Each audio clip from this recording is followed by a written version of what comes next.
तो हेलो मेरे प्रिय छात्रों।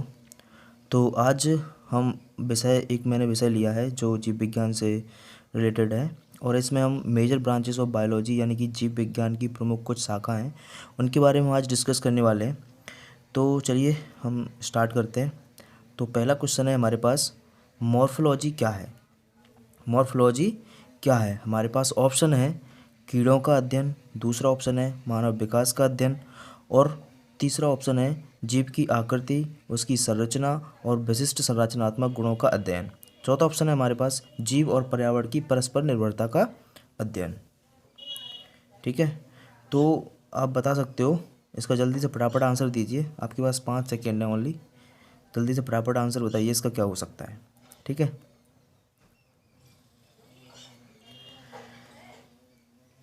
चलिए इसका आंसर हम बता देते हैं। इसका राइट आंसर है ऑप्शन सी। मॉर्फोलॉजी क्या है, इसका राइट आंसर है ऑप्शन सी, जीव की आकृति, उसकी संरचना, विशिष्ट संरचनात्मक गुणों का अध्ययन। ऑप्शन राइट आंसर है सी। ठीक है, क्या आंसर है, राइट ऑप्शन सी। तो नेक्स्ट बढ़ते हैं आगे। अगला ऑप्शन है यानी कि अगला क्वेश्चन है मेरे पास, निम्नलिखित में से किस में मनुष्य का अध्ययन होता है। ऑप्शन है आर्कियोलॉजी, एक है आर्कियोलॉजी, एक है एंथ्रोपोलॉजी और चौथा है हमारे पास एंड्रोलॉजी। तो इसका राइट ऑप्शन क्या हो सकता है, जल्दी से बताइए। ठीक है, इसका राइट ऑप्शन है एंथ्रोपोलॉजी। मनुष्य का जो अध्ययन होता है, मनुष्य के बारे में जो भी हमें स्टडी करनी होती है तो वो एंथ्रोपोलॉजी है। उस शाखा को क्या बोलते हैं, एंथ्रोपोलॉजी। तो राइट ऑप्शन है हमारे पास एंथ्रोपोलॉजी। ठीक है, नेक्स्ट बढ़ते हैं। तीसरा क्वेश्चन है हमारे पास, जंतु विज्ञान की किस शाखा का मानव जाति के समाजशास्त्र के अध्ययन से गहरा संबंध है। ठीक है, पहला ऑप्शन है एम्ब्रियोलॉजी और दूसरा ऑप्शन है जूजोग्राफी और तीसरा ऑप्शन है फिजियोलॉजी और चौथा ऑप्शन है एंथ्रोपोलॉजी। दोस्तों ये वही क्वेश्चन है जो पहले हमने यहाँ डिस्कस किया था, ये वाला, मनुष्य का अध्ययन क्या किस में होता है। ठीक है, तो ये सेम रिपीट कर दिया, बस लैंग्वेज चेंज कर दी है इसकी।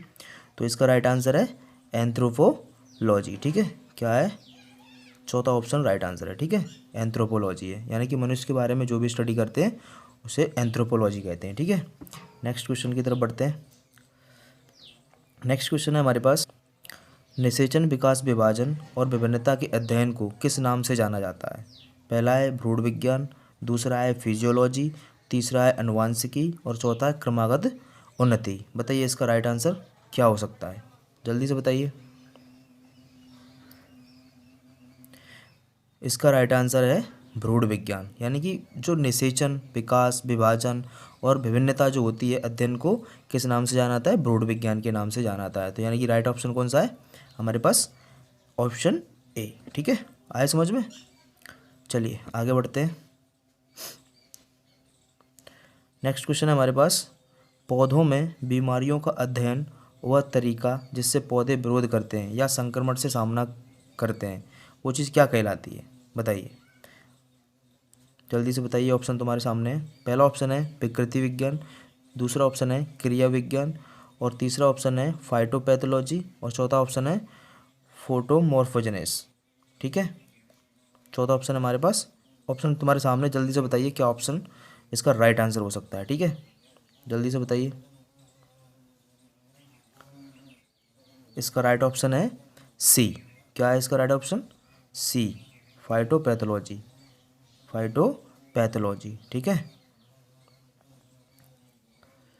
नेक्स्ट क्वेश्चन है हमारे पास, जीवित चीज़ों पर मृदा के प्रभाव का अध्ययन मृदा विज्ञान की किस शाखा के अंतर्गत किया जाता है।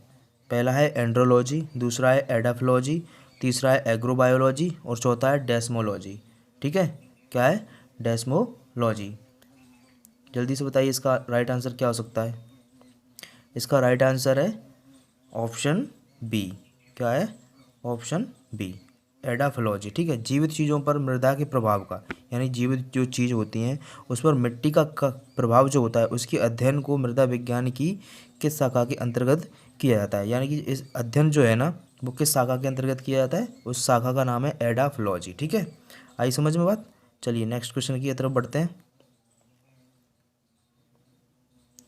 नेक्स्ट क्वेश्चन है हमारे पास, निम्नलिखित में से शरीर विज्ञान एवं चिकित्सा की वह कौन सी शाखा है जो पुरुषों के विशिष्ट रोगों एवं स्थितियों से संबंधित है।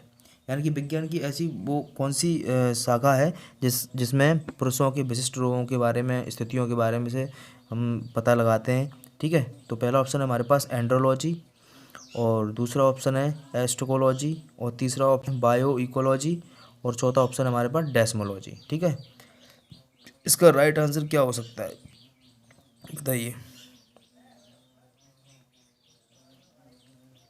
इसका राइट आंसर है एंड्रोलॉजी। क्या है इसका राइट आंसर? एंड्रोलॉजी। इसका राइट आंसर है एंड्रोलॉजी। ठीक है, पुरुषों में बांझपन व यौन रोगों का अध्ययन होता है। अगर सरल भाषा में बोला जाए तो पुरुषों में मतलब जो बांझपन होता है, जिसमें बच्चे करने की कैपेबिलिटी नहीं होती है, उसको बोलते हैं। ठीक है, आई बात समझ में। चलिए नेक्स्ट बढ़ते हैं। नेक्स्ट क्वेश्चन है हमारे पास, निम्नलिखित में से चिकित्सा विज्ञान की कौन सी प्रशाखा यकृत के उपचार और अध्ययन से संबंधित है। यानी कि चिकित्सा विज्ञान की वह कौन सी शाखा है जिसमें अपन जो लीवर होता है अपना, उसके बारे में हम अध्ययन करते हैं। पहला ऑप्शन है हमारे पास हेल्कोलॉजी, दूसरा ऑप्शन है हेप्टोलॉजी, और तीसरा ऑप्शन है जेरियाट्रिक्स, और चौथा ऑप्शन है हेट्रोलॉजी। जल्दी से बताइए इसका राइट आंसर कौन सा हो सकता है, बताइए जल्दी से। इसका राइट आंसर ऑप्शन बी। क्या है? ऑप्शन बी, हेप्टोलॉजी है। ठीक है, यानी कि यकृत के बारे में हम पता लगाते हैं, तो और उसके जो मतलब यकृत में कोई प्रॉब्लम होती है तो उसके उपचार और उसके अध्ययन से संबंधित ये हेप्टोलॉजी एक शाखा का नाम है। ठीक है, आई बात समझ में। नेक्स्ट क्वेश्चन है हमारे पास, जीवों के वर्गीकरण से संबंधित जीव विज्ञान की शाखा को क्या कहते हैं। यानी कि जो जीव होते हैं उनमें क्लासिफिकेशन होता है, वर्गीकरण होता है, उससे संबंधित जीव विज्ञान की कोई एक शाखा है, उसको हम क्या कहते हैं। पहला ऑप्शन है हमारे पास वर्गीकरण विज्ञान, दूसरा ऑप्शन है नोथोलॉजी, और तीसरा ऑप्शन है शरीर रचना विज्ञान, और चौथा ऑप्शन है सरोविज्ञान। इसका राइट आंसर क्या हो सकता है, जल्दी से बताइए। यानी कि सिंपल सा है, समझ में आ रहा है, जीवों के वर्गीकरण यानी कि वर्गीकरण विज्ञान ही होगा, सीधी सी बात है। तो इसका राइट ऑप्शन क्या है? ऑप्शन ए, वर्गीकरण विज्ञान। ठीक है, आई बात समझ में। इसका राइट ऑप्शन है वर्गीकरण विज्ञान। ठीक है, समझ में आ रहा होगा आई थिंक। और ये नोथोलॉजी क्या होता है? नोथोलॉजी होता है धार्मिक मानवीय प्रयास ईश्वर शक्ति का अध्ययन। यानी कि जो धार्मिक लोग होते हैं उनके बारे में जो अध्ययन होता है उसको नोथोलॉजी बोलते हैं। आई बात समझ में। उसको क्या बोलते हैं? नोथोलॉजी, धार्मिक चीज़ों से रिलेटेड जो होती हैं। ठीक है, चलिए एक नेक्स्ट क्वेश्चन की तरफ बढ़ते हैं।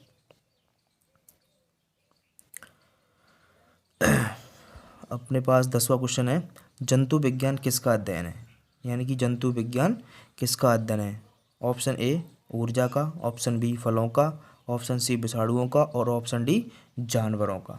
ऑप्शन डी जानवरों का। यानी कि क्वेश्चंस को पढ़ते ही समझ में आ रहा है कि जंतु विज्ञान जंतु है, यानी कि ऊर्जा से कोई संबंधित नहीं है, ऊर्जा का यहाँ कोई काम नहीं है। ठीक है, ऊर्जा से रिलेटेड अलग चीज़ हो जाती है कि जंतु विज्ञान किसका अध्ययन है। क्वेश्चन समझ के ही मतलब आंसर समझ में आ जाता है। ठीक है, ये ऑप्शन नहीं हो सकता। और ठीक है, और दूसरा ऑप्शन है हमारे पास फलों का अध्ययन, यानी कि फलों का तो कतई नहीं हो सकता, ये भी ऑप्शन नहीं है। तीसरा ऑप्शन है विषाणुओं का, ये भी नहीं हो सकता। ठीक है, चौथा ऑप्शन है जानवरों का, यानी कि जंतु विज्ञान जानवरों का। This is the right answer. Okay, तो बढ़ते हैं नेक्स्ट क्वेश्चन की तरफ। ठीक है, विज्ञान की एक शाखा जो जीवन या पृथ्वी से परे मौजूद जीवन की संभावनाओं से संबंधित है, उसको क्या कहा जाता है। पहला ऑप्शन है एंटोमोलॉजी, दूसरा ऑप्शन है एक्सोबायोलॉजी, और तीसरा ऑप्शन है माइकोलॉजी, और चौथा ऑप्शन है जीवाश्म विज्ञान। बताइए इसका राइट आंसर क्या हो सकता है, बताइए जल्दी से।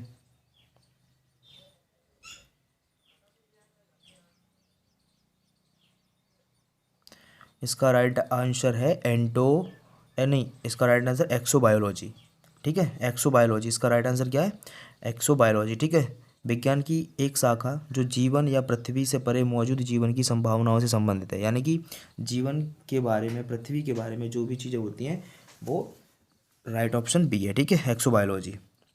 नेक्स्ट क्वेश्चन की तरफ बढ़ते हैं। नेक्स्ट क्वेश्चन है हमारे पास, निम्नलिखित में से कौन सा मकड़ियों का अध्ययन है।